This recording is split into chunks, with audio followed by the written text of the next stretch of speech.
किस क्षेत्र से निकलती हैं और किस सागर में गिरती हैं, इस विषय में मैं चर्चा करूंगा।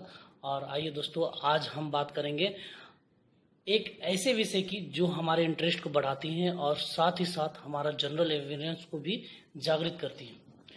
जी हाँ दोस्तों, हम बात कर रहे हैं अपने भारतवर्ष के नक्शे की, जो लगभग स्टूडेंट को बनाना टफ लगता है, बट आज हम आप लोगों को स्वयं बनाने सिखाएंगे और साथ ही साथ भारतवर्ष की प्रमुख नदियों का उद्गम स्थान और किस सागर में कौन कौन से स्टेट को पार कर गिरती हैं, इस विषय में आज हम आपके साथ चर्चा करेंगे। So start now. तो आज हम सबसे पहले प्रथम देखते हैं कि हम भारत के नक्शा को किस तरह दृश्य बना सकते हैं। ये हमारा कश्मीर हो गया और ये हमारा ऑक्यूपाइड कश्मीर जो इस साइड की ओर है, ये हमारा ऑक्यूपाइड कश्मीर और यहाँ अक्साई चीन के नाम से जाना जाता है, जो कि कुछ क्षेत्र हमारा चाइना के अंतर्गत है। और इसके बाद ये हमारा यूपी उत्तराखंड होते हुए यूपी बिहार और ये हमारा आ गया सिक्किम। इसके बाद हम जाते हैं, ये हमारा आता है अरुणाचल प्रदेश जिसकी राजधानी ईटानगर है, और ये हमारा नागालैंड असम मणिपुर मेघालय त्रिपुरा इस तरह होते हुए इस क्षेत्र को ये आगे की ओर बढ़ाती है। और यहाँ पश्चिम बंगाल से करते हुए ये आकर के मणिपुर मिजोरम के क्षेत्र से आकर के मिलती है। और इस तरह से पश्चिम बंगाल से करते हुए उड़ीसा हैदराबाद तेलंगाना और ये हमारा हो गया तमिलनाडु होते हुए ये हमारे भारत के नक्शा का एक छोर को कंप्लीट करती है। इसके बाद हम देखते हैं कि ये हम इस क्षेत्र में हमारा जो भाग है वो किस तरह है। ये हमारा पंजाब राजस्थान होते हुए ये हमारा ये गुजरात रन ऑफ कच्छ से कंप्लीट करते हुए इस भाग को ये कंप्लीट करती है। और इधर से हमारा महाराष्ट्र और गोवा और इस तरह करते हुए हमारा ये केरल होते हुए इस क्षेत्र से मिलती है। ये अब हमारा हो गया भारत का नक्शा। इस भारत के नक्शे में आज हम नदियों का डिस्कशन करने वाले हैं। और ये नदियाँ सबसे पहले स्टूडेंट हम आप लोग को बताना चाहते हैं कि भारत की नदियाँ दो भागों में बांटी जाती हैं। एक हो गया हमारा हिमालयन नदी, हिमालयन नदियाँ,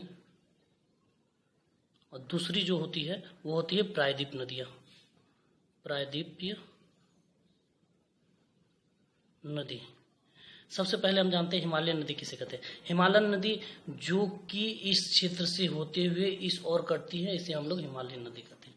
ठीक है, जो नॉर्थ इंडिया में बहती है वो लगभग हिमालयन नदी की ओर आती है। अब प्रायद्वीप वो नदी होती है जो दक्षिणी भारत की ओर बहने वाली नदी को हम प्रायद्वीप नदी कहते हैं। तो सो क्लियर हो गया आप लोगों का हिमालयन नदी किसे कहते हैं और प्रायद्वीप नदी किसे कहते हैं। सबसे पहली बात हम जानने की कोशिश करते हैं कि हमारे देश में तीन जो नदियां हैं जो कि बहुत ही डेवलप नदी है, और उस नदी के विषय में हम चर्चा करते हैं। ये चाइना के मानसरोवर झील से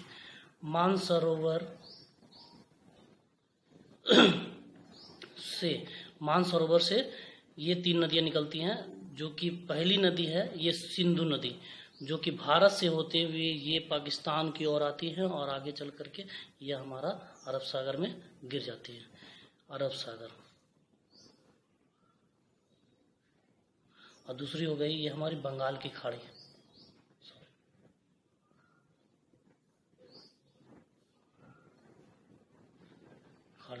अब इस क्षेत्र से होते हुए कंप्लीट अपने क्षेत्र को गिराती है और ये इस भाग में गिरती है। अब आते हैं ये जो नदी है, इस नदी का नाम सिंधु नदी है, सिंधु नदी। अब ये सिंधु नदी की 5 सहायक नदियां होती है जो कि इस तरह है। पहली जो नदी है ये झेलम। अच्छा, यहाँ पे आपको दिख नहीं पा रहा होगा, क्लियरेंस नहीं मिलेगा, तो हम यहाँ पे लिखते चले जा रहे हैं। पहली जो नदी है वो झेलम होती है।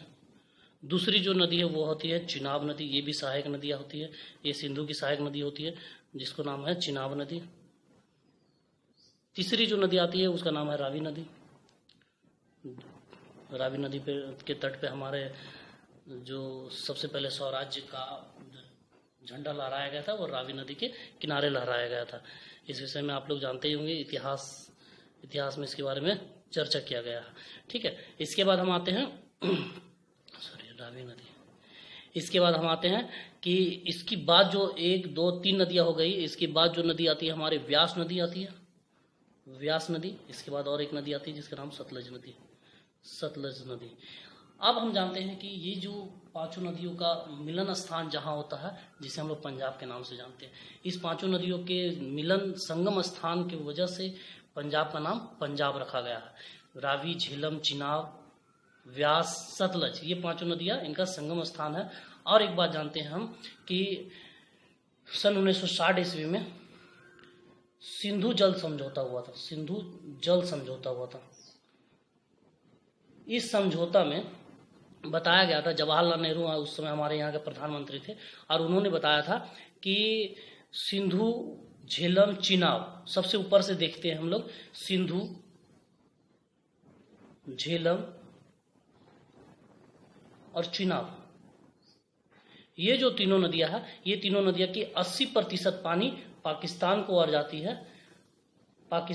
जाती है, और 20% जो पानी होती है वो जल इंडिया लेती है, इसका इस्तेमाल करती है। ठीक उसी तरह इसका अपोजिट होता है रावी, व्यास और सतलज। ये तीनों नदियों का जो जल होता है ये 80% हमारा भारत इस्तेमाल करता है, और 20% जो होता है वो पाकिस्तान इस्तेमाल करता है। ठीक है, इसके बाद आगे चल करके हम देखते हैं कि ये पांचों नदियों को याद करना बड़ा ही आसान है। इसका हम एक ट्रिक बता देंगे जो कि आगे चल करके बताएंगे। और दूसरी जो क्षेत्र है हम यहाँ पर देखते हैं कि यहाँ से ये एक नदी, मेन जो नदी निकली है उसकी नाम सिंधु नदी है, और दूसरी जो नदी निकलती है उसका नाम ब्रह्मपुत्र नदी है। ये ब्रह्मपुत्र जो नदी है इसकी लंबाई जो होती है ये 2880 किलोमीटर का इसकी लंबाई होती है, और ये जो है इस तरह होते हुए हमारे देश से कंप्लीट करते हुए ये बंगाल की खाड़ी में गिरती है। लेकिन ये जहाँ से निकलती है उस क्षेत्र में इसका नाम सांगपो के नाम से जाना जाता है, सांगपो के नाम से जाना जाता है। और इसकी लंबाई जो होती है,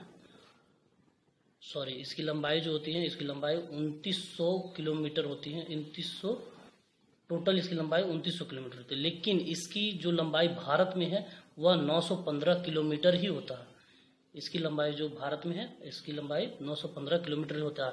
और एक चीज़ इसके बारे में हम जानते हैं कि इसकी एक नदी द्वीप बनती है। ये नदी द्वीप जो होती है इस तरह होती है, नदी इस तरह बहती है, और नदी के बीच में जो टापू होता है उसे हम लोग नदी द्वीप के नाम से जानते हैं। और विश्व की सबसे बड़ी नदी द्वीप जो होती है उसका नाम माजुली द्वीप है, जो कि असम में है।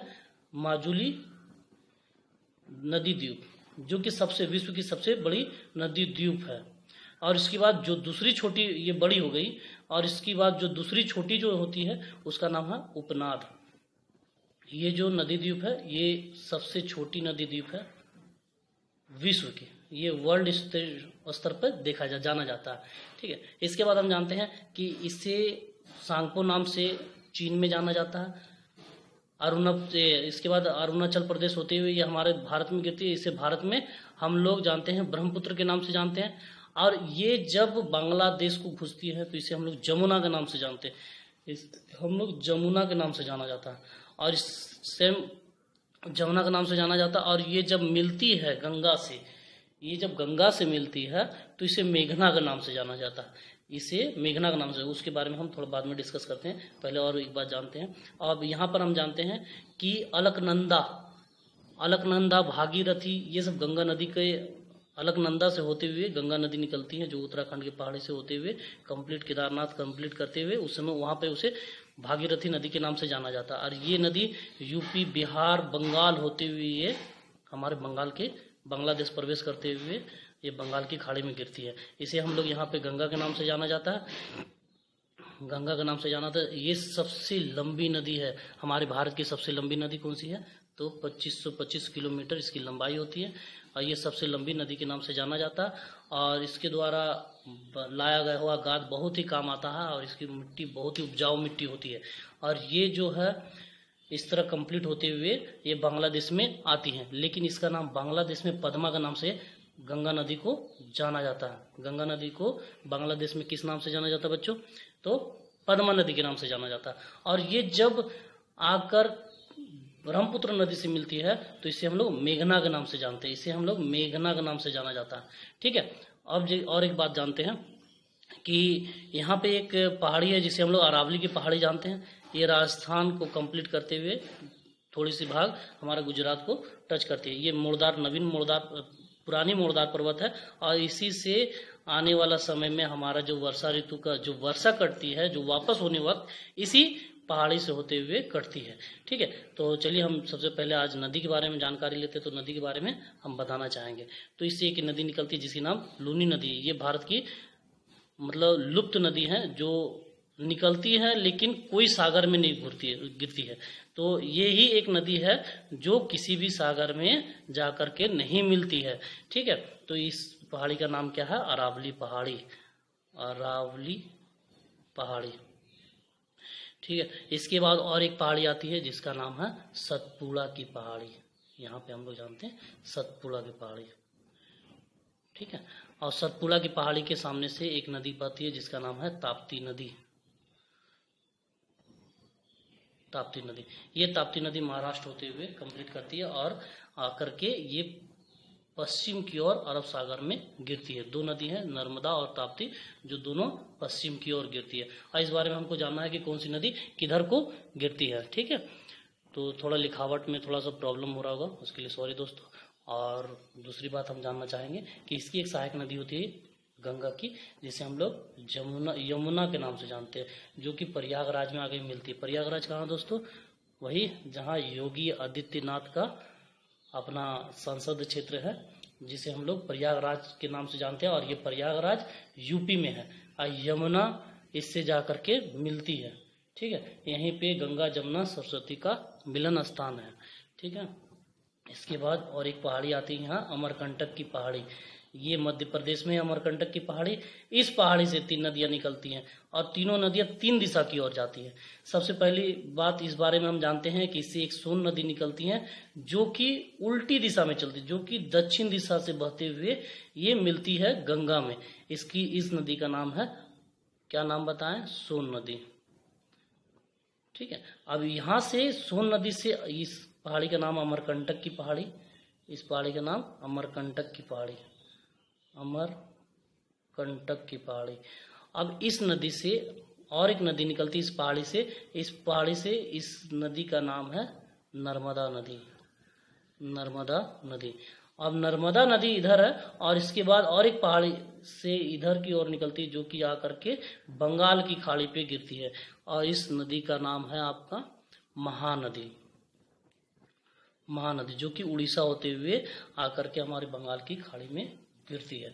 और महानदी जो है, महानदी के ऊपर एक बांध बना हुआ, सबसे लंबा बांध के नाम से जाना जाता है। इस बांध का नाम है हीराकुंड बांध। हीराकुंड बांध। ठीक है दोस्तों, ये सबसे लंबी बांध है। और सबसे ऊंची बांध जो होती है ये सतलज नदी पे है जिसका नाम है भाखड़ा नागल बांध। भाखड़ा नागल बांध।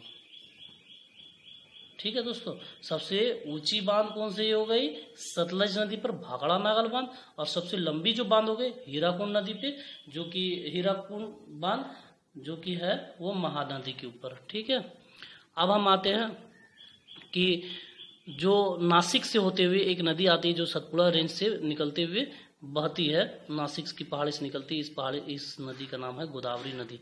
ये गोदावरी नदी जो है ये किधर को जाती है? ये बंगाल की खाड़ी में आके गिरती है। इसे वृद्ध गंगा के भी नाम से जानते हैं। इसे वृद्ध गंगा के नाम से भी जाना जाता है, यानी बूढ़ी गंगा के नाम से भी जाना जाता है, या साउथ की गंगा, साउथ की गंगा के भी नाम से जाना जाता है गोदावरी नदी को। और ठीक इसके बगल से एक नदी निकलती है और इसका नाम है कृष्णा नदी, जो कि कर्नाटक से कंप्लीट होते हुए ये आकर के बंगाल की खाड़ी में गिरती है। इसके बाद एक अंतिम आ गया हमारा कावेरी नदी, जो इधर से निकलती है और कावेरी नदी बंगाल की खाड़ी में गिरती है। ठीक है दोस्तों, ये हो गया लगभग हमारा नदी कंप्लीट हो गया। इस नदी में और एक चर्चा हम करना चाहेंगे कि ये जो नदी है